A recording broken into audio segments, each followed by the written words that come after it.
Welcome, everybody. So good to have you all here. This is it's quite a strange meeting. Nothing is suggested. Nothing is given for anyone to do.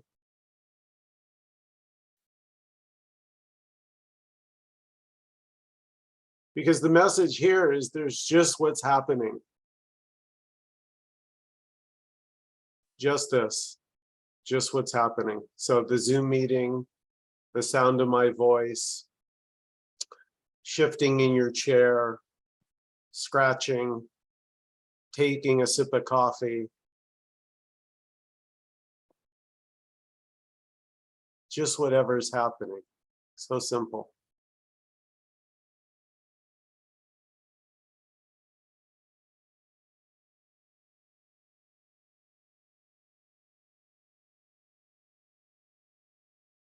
And just what's happening is all that's ever happening.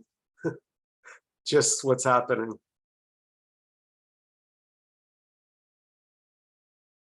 No future, no past, ever.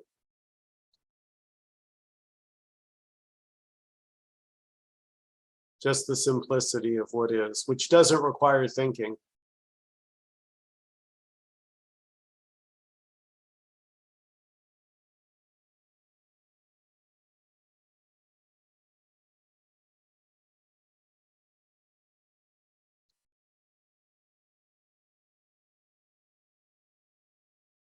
And yet thinking can arise.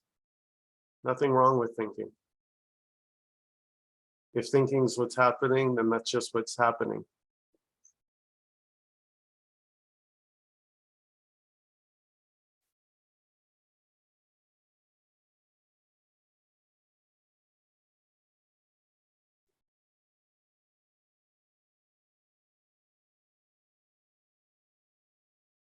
So there are no rules. There's no right way. There's no wrong way. Because there's just what is.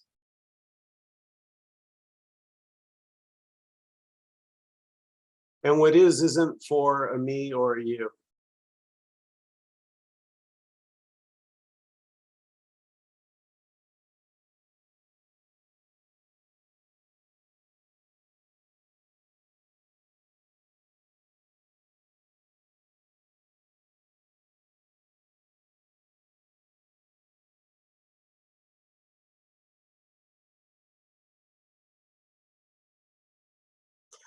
I suppose that that's the frustration of the me, is it's trying to get something from this.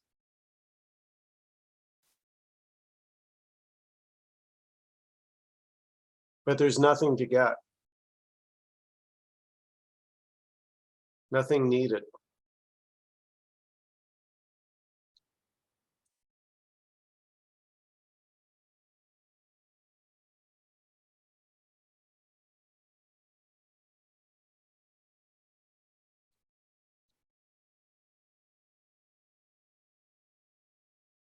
So exactly what's happening, exactly. That's all that's ever happening.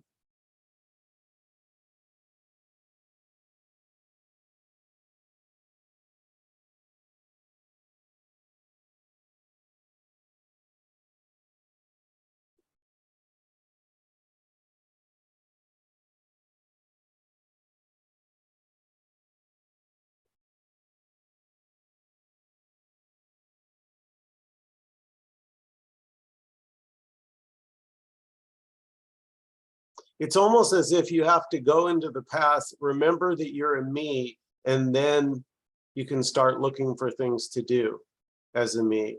And that's all fantasy. That's all illusion. It's all, well, imagination.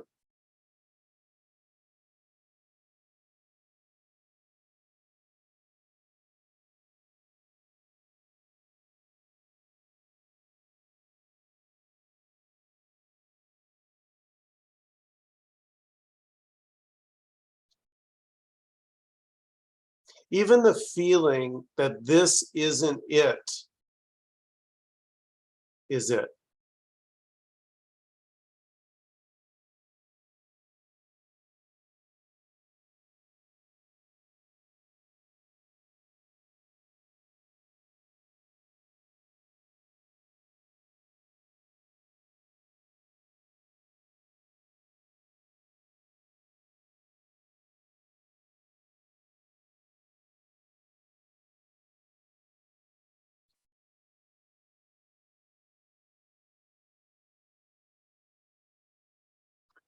Okay, Peter, we got one out here. Should we take a chance?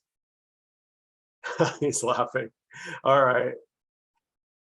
I don't recognize this name, but we could take a chance. Dan got Zoom bombed this morning, so if we get Zoom bombed, I'll have my finger on the trigger. See what happens.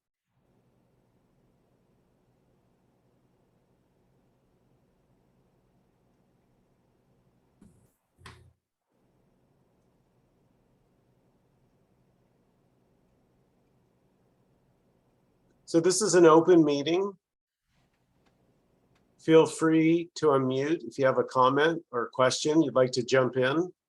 There's no silly questions. There's no good questions.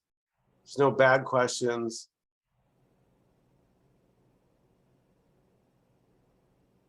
Because we're not getting anywhere. So no question will ultimately be answered. That would just be for the me. Oh, give me knowledge so I can get about my business. I can get to where I'm going, because this isn't it.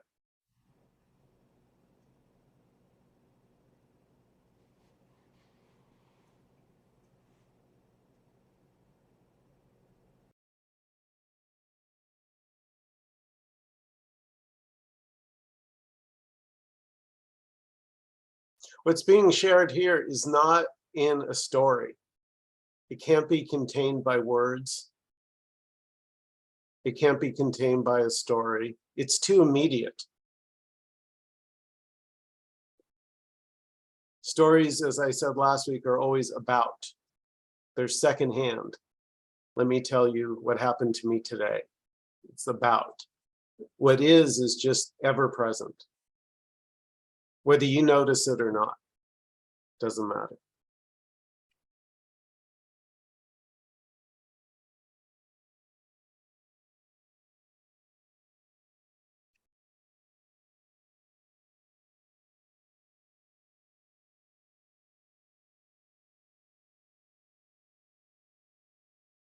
It doesn't move.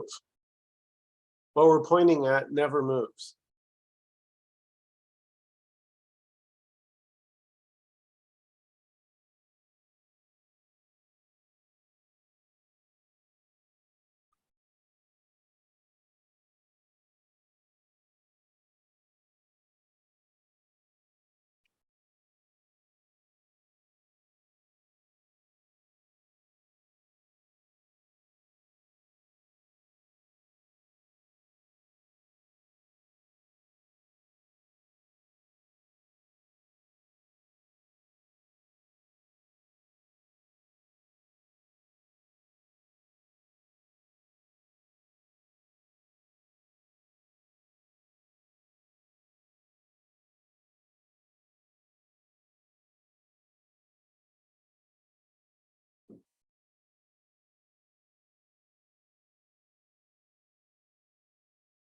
There can be a recognition that that one that I thought I was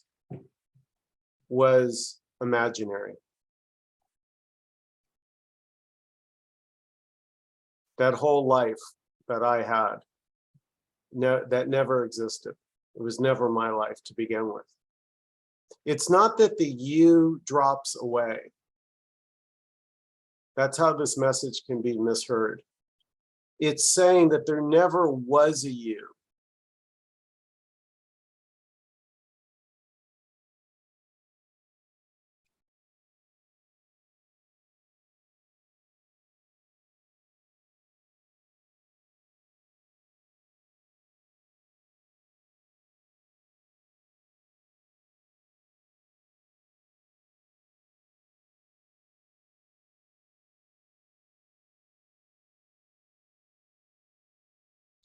You say, well, Michael, well, that sounds like bad news. To who?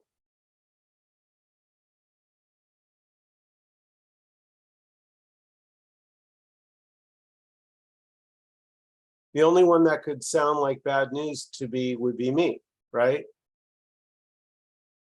So I'm back into imagination. Oh, there's no me. How terrible.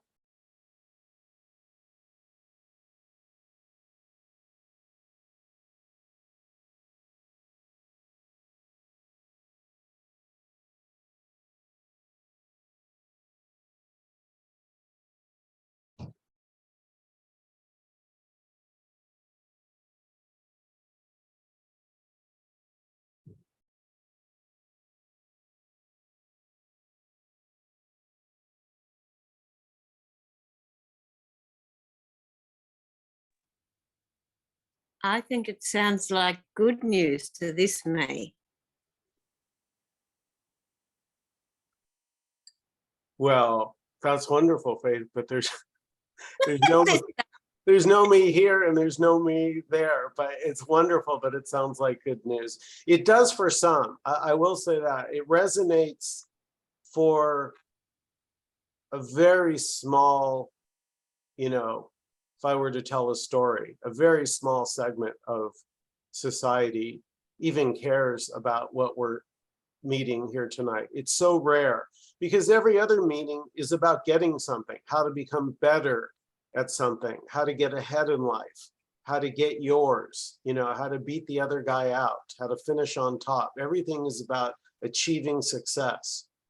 And that's not what this message is about at all. It's saying there's only life, and life is not in competition with itself.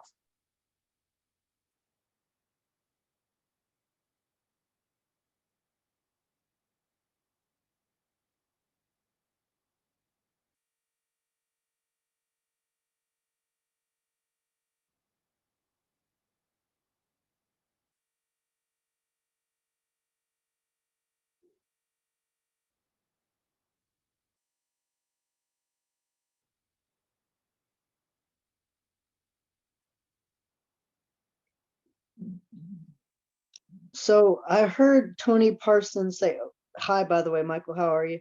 Hi, good to see you, Cam. Good to see you. I heard Tony Parsons say that he's like almost, when he first started this, like in between worlds almost, where you kind of, sometimes you see it and sometimes you go back to the me. I feel that happening with me a lot. Yeah. So that's like a common dream, right? Because again, there is no me. There's never been a me. A me is in imagination. So what you're really saying is sometimes this imagination shows up that feels like a me. Yeah, but sometimes there's like the complete clarity where there's no questions there. Yeah.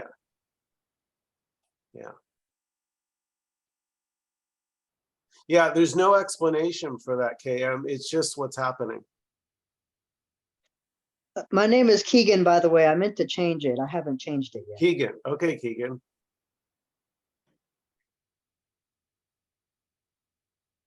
Yeah, there's no escaping just what's happening. And that's what the me is forever trying to do. It says, I know this is what's happening, but if I could just get to my goal, if I could just make tweak it a little, and there's just what's happening, however it's unfolding, and no one's doing it.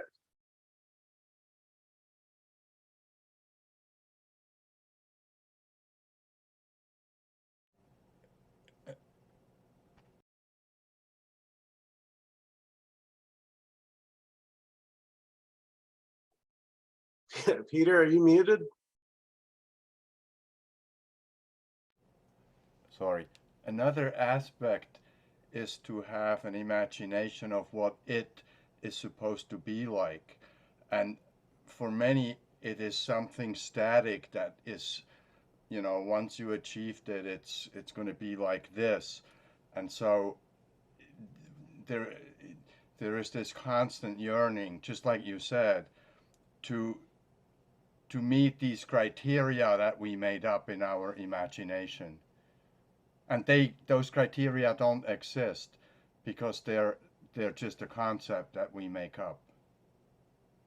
And you didn't put that criteria there. It just arose on its own. So like we'll use things like I'm back in thought. No, you're not. That's just what's happening. You didn't do that. Mm-hmm.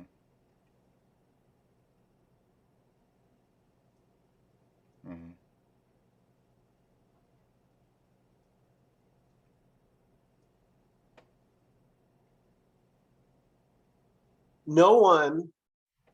No one has ever done anything.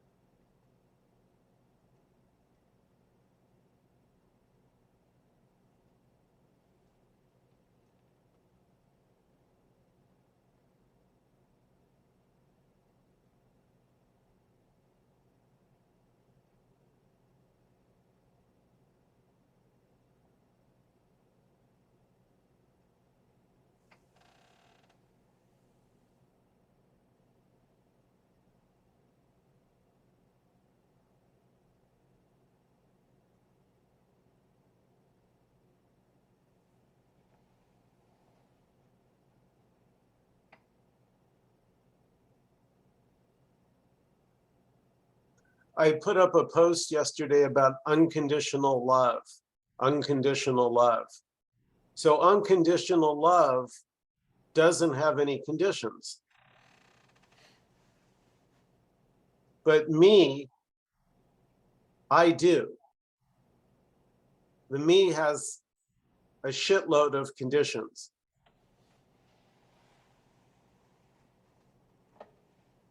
In fact, me is conditioned.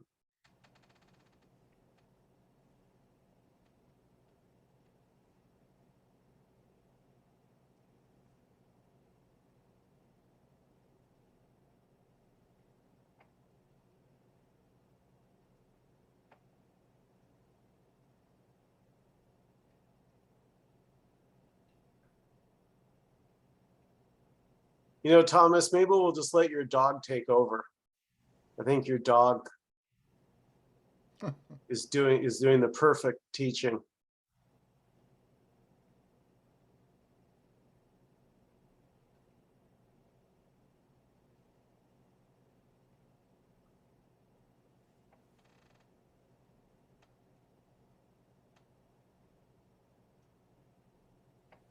It's funny because you look at animals and plants and trees and everything, and nothing else is questioning itself except human beings, right? Human beings are the only one that have this inner, how am I doing, right? Look at that beautiful dog. That's it right there.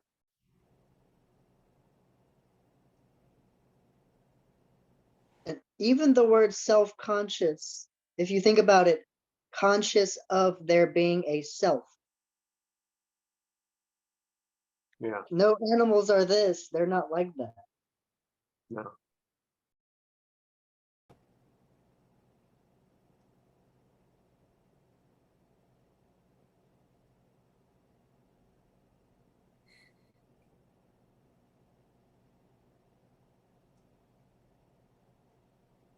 Yeah, the dog's not going, well, how do I look on camera? Is the lighting good? Thomas, what's your dog's name? This is Luna here. Luna? Yeah, this is Luna. And Millie is over there. I've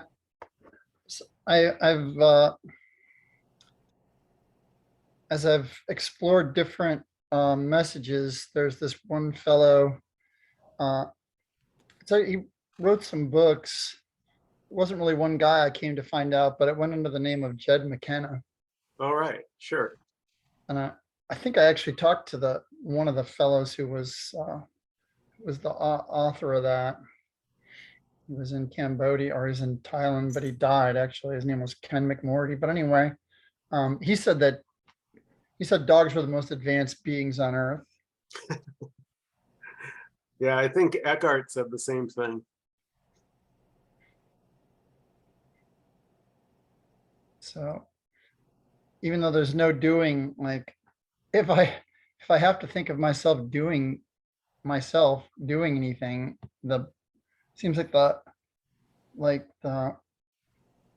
I don't question it. My mind doesn't have to race for anything if it's so that the dogs can go for a walk or the dogs can go for a hike or something. Things are very harmonious then. Like it's like there's a clear mission. It's a dog mission.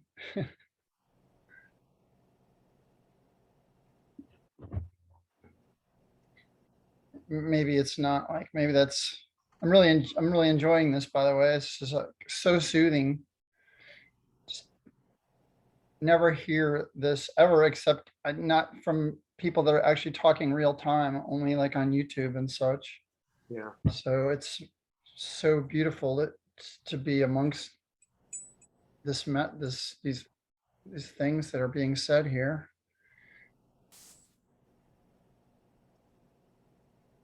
But the dogs help me to let go, and like the path seems to obviously be the dogs. So we all enjoy it.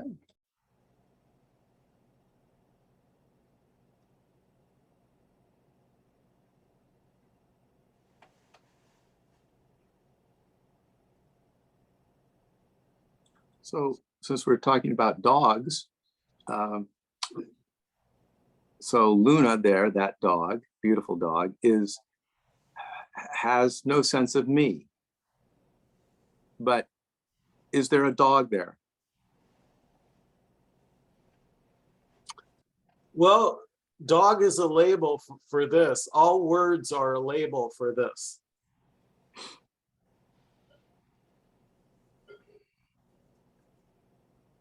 So then the dog is no more advanced than Thomas is or any of us. Not that we're here either, but we've made that distinction. The dog is more advanced because it doesn't recognize the me. But that's, now we're in the heavy world of duality. So the dog has no sense of me. I have a strong sense of me, and none of that is real. So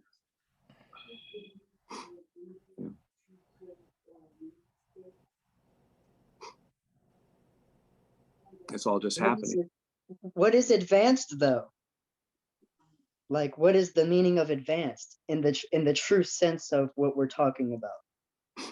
Well, that was what Jed McKenna that said in that book. I don't know about all that, but sure enjoyable to be around Luna. Yeah, because Luna is in dogs and cats and animals they're unconditional love. That's what we feel from Luna. There's no requirement there. It's just love. The dog just loves me. Even Hitler had a good relationship with his dog. He said his dog was his German Shepherd was his best friend, because all the German Shepherd could do, he didn't see a Hitler. He just saw, it just loved. He just loved. He didn't judge.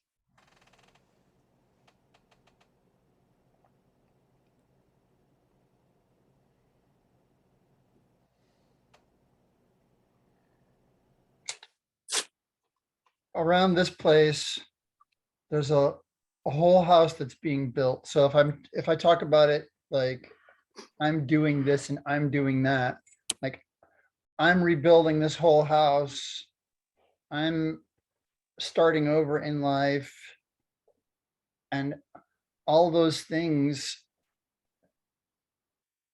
there's this huge drive to protect, because it's not like there's more of a drive to protect. And so there's like a fantasy about, well, if I didn't have anything, then it would be easier, but I don't have anything, obviously. But it takes some getting used to. So it's like building a stack of blocks and you just want that block to be higher. And you're afraid it's going to fall down. So that gets in the way of that unconditional love. It's like, oh, I love you, but you're a threat to my block castle if I love you too much, because if I let go, then you can hurt my block castle. Yeah, that's the imagined world of the me. The me is always afraid, always vulnerable to attack. And of course, let's not ignore the elephant in the room, subject to death.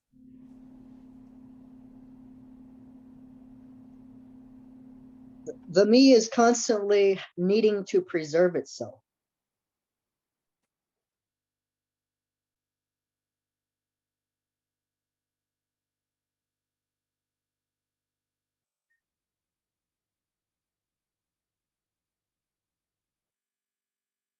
So if everything is this, then what's wrong with any of that? The me wanting to preserve itself, or the me thinking the dog is more unconditional love than humans. You know what I mean? It's everything is this. So if I choose to sit somewhere quiet to meditate versus next to a jackhammer, it's because it makes my me feel better. But that's this too, right? So it's a real paradox. Yeah, well, right. Well, we're not trying to get anywhere. Like meditating in the quiet room versus the room near the jackhammer just makes good sense. It doesn't require a me. There's never been a me. That's the most jarring thing about this message. It's not saying that your me is going to dissolve or it's going to fall away. It's saying it's never been there. So you're saying, oh, go sorry. ahead. No, I was just going to say, you're saying the movement to go somewhere quieter is just more the happening as opposed to. Exactly. It's this, but the me sort of claims that, oh, I'm the one choosing. I know it's smarter to go. Got it. Yeah. Thank you. And that is no me either. That's just a thought, right? Because there is no me. Yes. And I'm being literal that there's no me. You can't produce it. You've never seen a me.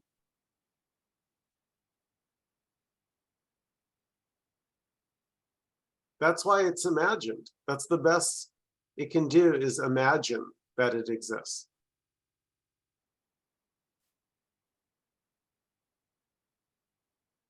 But that feeling of separation is awful. Being separate and cut off from life. There's me, and then there's my life, and I have a job to manage my life. That's horrible. It's suffering.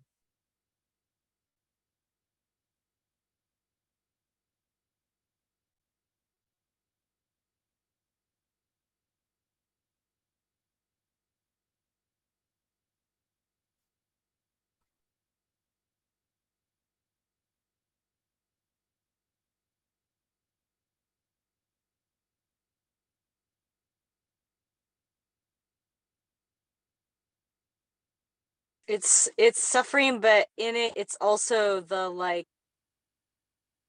pointer that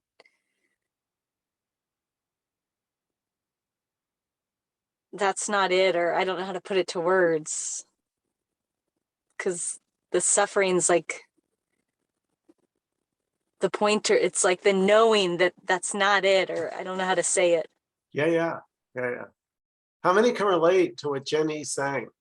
It's so, yeah, that's so relatable, Jenny. I mean, because it's like you bang your head against the wall. You try and control life with every inch of yourself. If I could just control, okay, maybe I can't control life, but just this situation or just this person. And it never, ever works out. if it worked out and you got what you wanted, you wouldn't be seeking.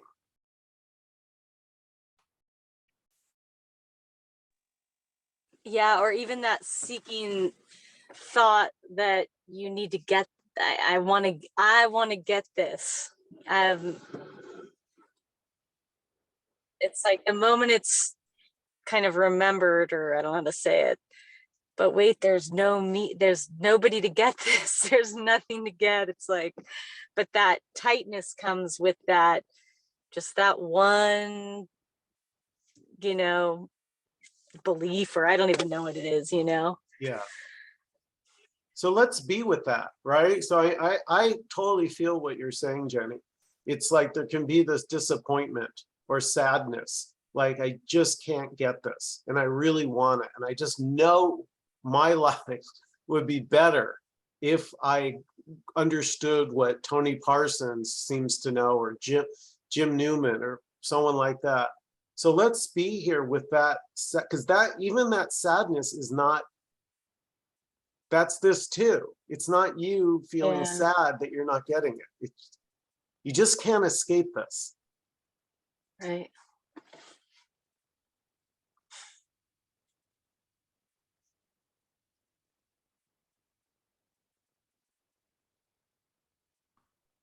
I think in a way the suffering is only like an indication that you aren't seeing it, not necessarily that it isn't there. Well, yeah, you could say that, because if my attention is on getting what I want in the future, and I'm planning and I'm scheming and I'm trying to figure out, then what is completely not, I'm not even seeing what is. I'm not experiencing this moment. I'm in past and future. How did I, what could I have done better in the past? And what can I move toward in the future that will bring me happiness? So this, what is completely overlooked. Nothing has no relevance to the me. What good is nothing to the me? That's not useful. The suffering is only like a veil over it, but the veil doesn't stop it from being this. Well, even the veil is this. Right, yeah.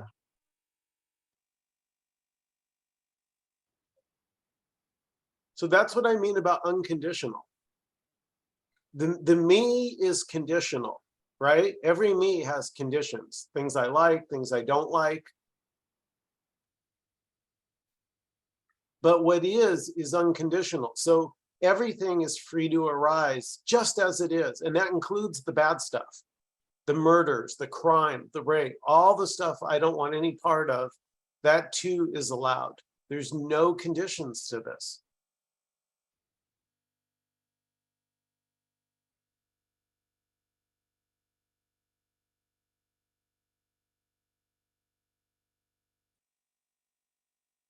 The question I always have is, how do you know that? I mean, if everything's allowed, like you said, then, I mean, how do you know that? We don't know what that is that's allowing it.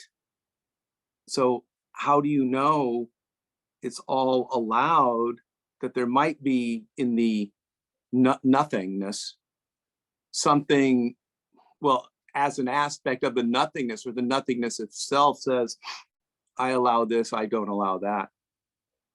How would we know that? It seems like we say that it's convenient. It's sort of easy. Everything's allowed.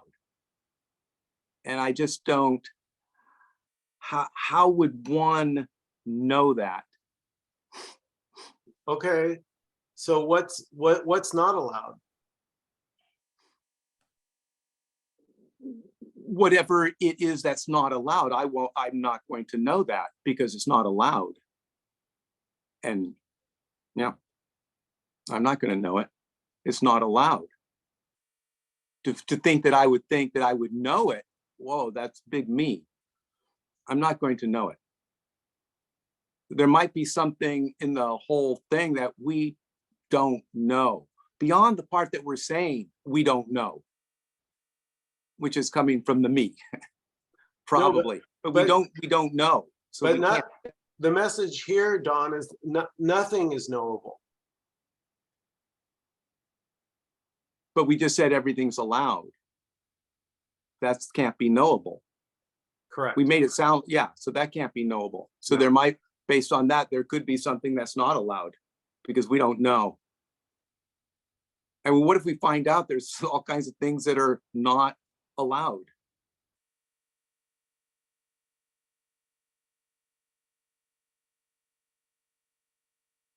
I don't think allowed and not allowed really, they're like the same thing. It's like, Well, I'm sorry. go Yeah. ahead, I'm I sorry. think allowed in this, I think it's a confusion, the question, because then, well, if there were two things, let's say there were 2.5 things that it turns out actually aren't allowed. Well, then that would be allowed. And so it's kind of a logical game, but it's really,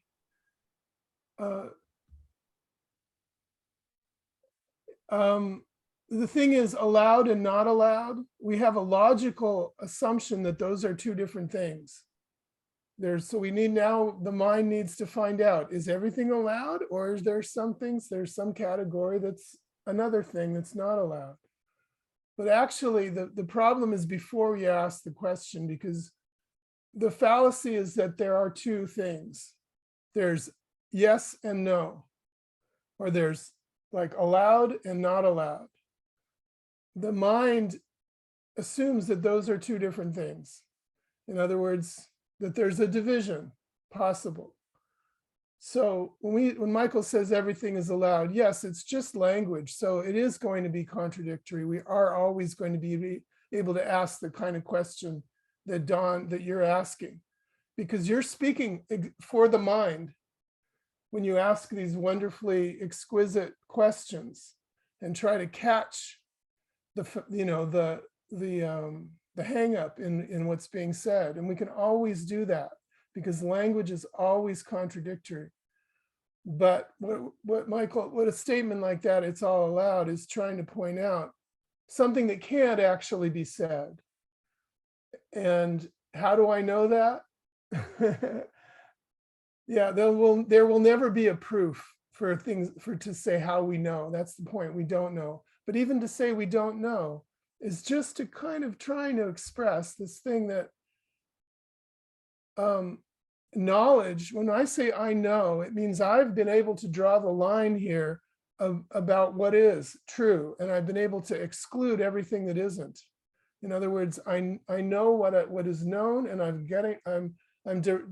drawing the line between that and what isn't known, and what's confusing and all of that.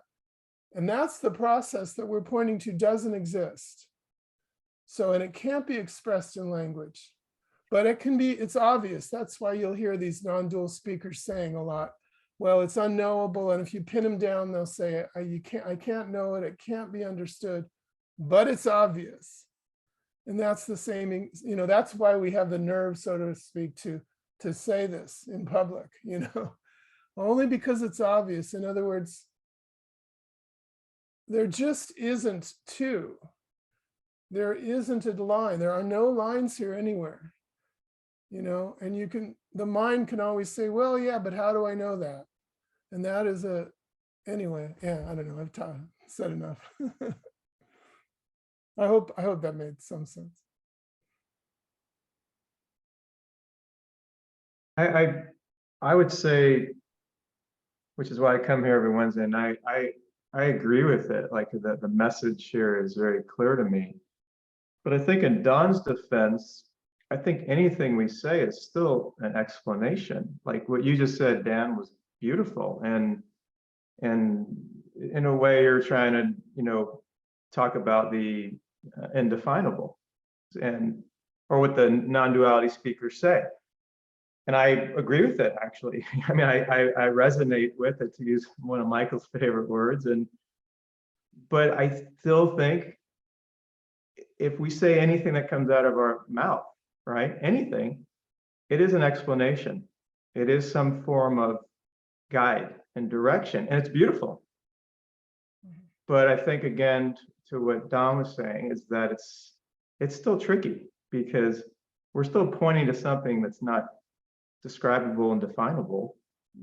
And so at what point, so I guess this is my point, at what point do we get to where we realize that anything we say is still an explanation and a pointer? Yeah, or a story, which would be another Yeah. word for Yeah. explanation. Yeah, story is Yeah, great. exactly. And within that, there is explanations, but there is also art and poetry that is more just like description or play, you know. But the mind wants to know, and it wants to know how it knows and whether it knows and what it knows. It's just what minds do. Exactly. So we can talk about the stories, and everything that we talk about is always the story. So it's stories about stories about stories. But what we're pointing to cannot be explained or known. There's no story about it. There are no words about it because it isn't anything. That's where this word nothing comes in. And it's not seeable because we can't, there's nothing that's outside of it that could look at it and say, oh, it's this or it's that. That's the problem we have. It's everything. And everything is exactly nothing, as it is everything. It's the words are the same thing because the words don't apply. There isn't anything that applies to this because this isn't separate. There's nothing outside of it. There's nothing inside of it. It isn't anywhere, but it is this. That's a concept. I mean, I agree with it. Yeah, good. I love. I agree, but who cares about that, right? But it's still, it's a concept. It's like, well, there's God. Well, where's God? Well, there's God. Well, then we can argue about God forever. And then one side said, well, but there's God. Yeah. They start. It's like starting with a premise. There's God. Now you have to fight against it. And it seems like the non-dual teaching, which I resonate with also, you know, heavily. I'm hesitant to say that is it, because maybe not. I can't. Yeah, that's great. Yeah, so it's like, and when I do leave, when I drop the body, maybe it is what we're saying here. Maybe. Yeah. Maybe it's not. So, I mean, as I was coming on this call, I was going, well, you know, there's, it was like, I was asking, why am I coming to this call? You know, well, it's not me coming to the call, right? It's not me. I'm just showing up here. Oh. And according to what Michael says, I think there's really, after his talk at the beginning, there should almost be no talk anymore. Because there's nothing, why would we be talking? I mean, this is silly. I mean, I love it. I talk enough, but it's silly that we're doing this. Well, let me put your mind to rest, because let me reassure you, there really isn't any talk going on here. It seems like it, appears like it, but there's really nothing going on. Hi, Nkosi, welcome. Hi, everyone. Hello, Michael. Hi, Nkosi. Nkosi. Good to see you. Would you like to step in? Yes. Say something. Yeah, as Don has said, then there isn't anything that is happening here, and nobody has ever said anything. Nobody's doing anything. There is no explanation. There are no discussions. There's just this. And this doesn't exclude anything.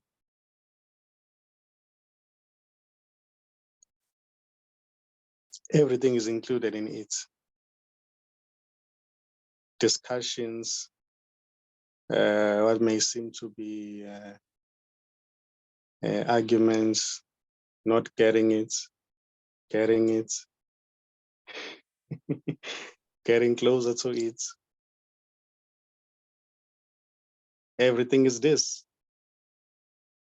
So nobody has ever done anything. Nobody's doing anything right now. Nothing is happening here. And there's no here. There's just this. And this is not even this.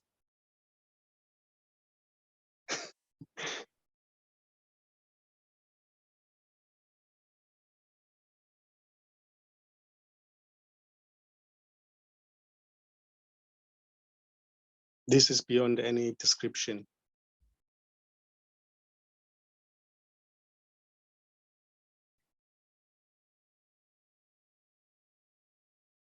This is beyond any explanation. This can't be known, because what seems to be the knower is already this. There's no one outside of this to know this or understand this, because there's only this. So the one who seems not to be getting it is already it. The one who's getting it is already it. The one that seems to be looking for it is already it. So there is no escaping it, because there isn't anyone to escape in the first place. There is only ever it. There's only ever this. And it may seem that this is talking to somebody.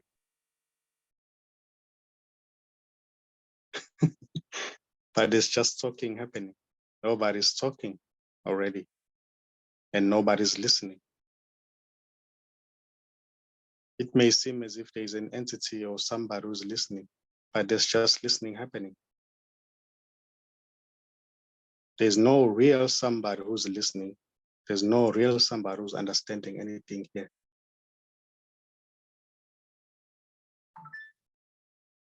There's no one getting it already. And there's no one not getting it. It's just this. It's just it.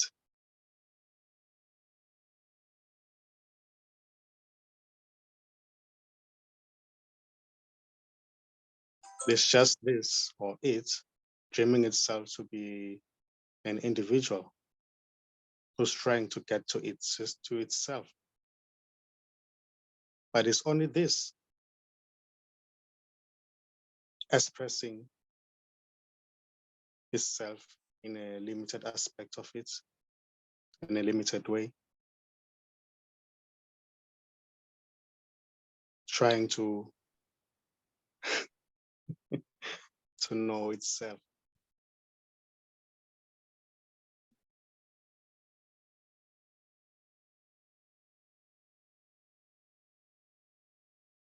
So what is seen here is that this is just playing with itself, with its own self. There isn't anybody who's really suffering here. There isn't anybody who's really not getting it. There isn't anybody who's getting it. There's just this. It cannot be known. It cannot be explained. It cannot be gotten, because there's only ever it. There's only this.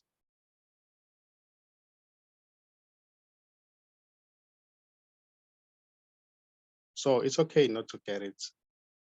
It's okay to get it, because there is no one real who's getting it or not getting it in the first place.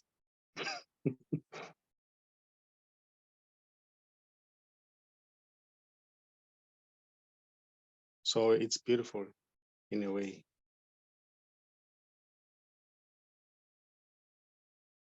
Because there's no goal to reach. There are no steps already.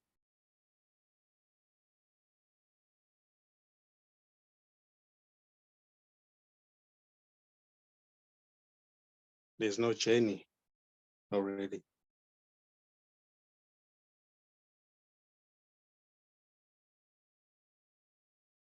There's no past here. There's no future here. There's no story. There's just this.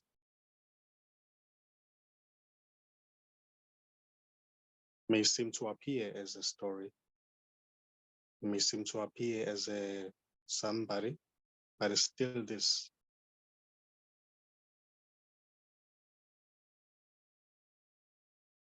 So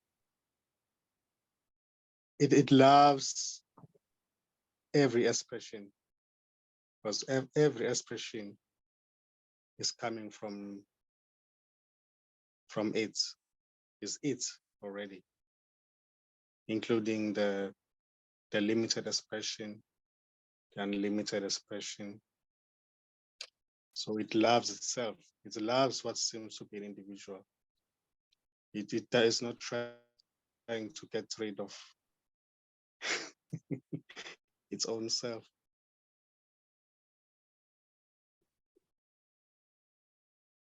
So it's everything is okay.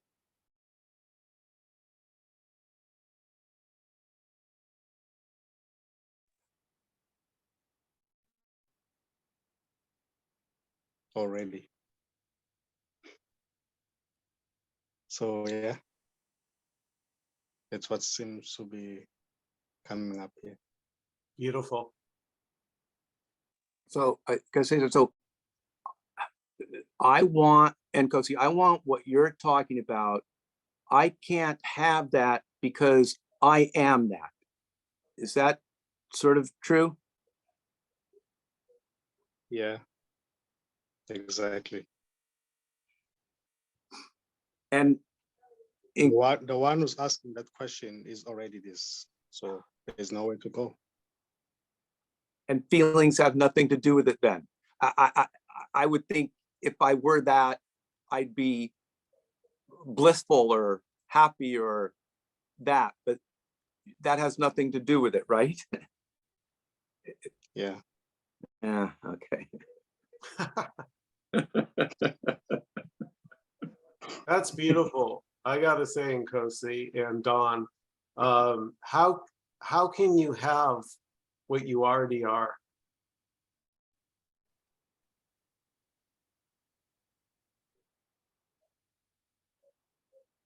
Any last comments or questions before we close out this evening?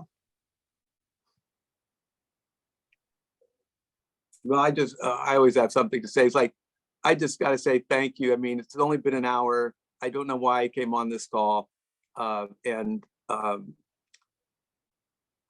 know, it's like there's nothing to say. I mean, I'm really getting a sense of that. There's nothing to say, except whatever is happening right now here, it feels good. And I don't know, it's sort of like, even that is feeling good, like, okay, so I'm not even like getting high on that is feeling good. Does that make sense? It's sort of just like, well, this is the way it is. I don't know. I'm, how do I say this? I'm thankful. Does that make sense? There's something in the area of the chest here that is very thankful. Very thankful beyond words. And I appreciate that. I appreciate all you. Maybe I even appreciate me, even though there's no me, but the apparent me. Maybe, is that okay to appreciate the apparent you? Is that fair? I'm asking. I want to say, Don, this transparency is beautiful, man. It is. It really is. And thank you for that.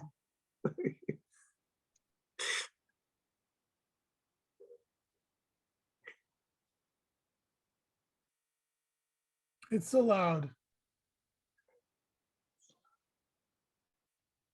Judges say it's allowed.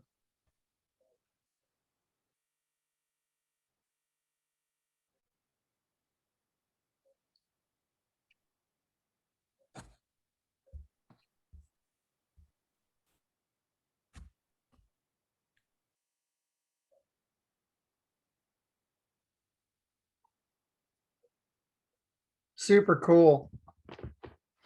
Thank you. Thank you. Thanks to Luna. Thanks everyone so much for coming, to each and every one of you. You guys have a great evening. Thanks, Nkosi. Thank you, guys. Thanks, Thank you. everybody. Thank you, So Michael. Good night. Bye, Bye. everyone.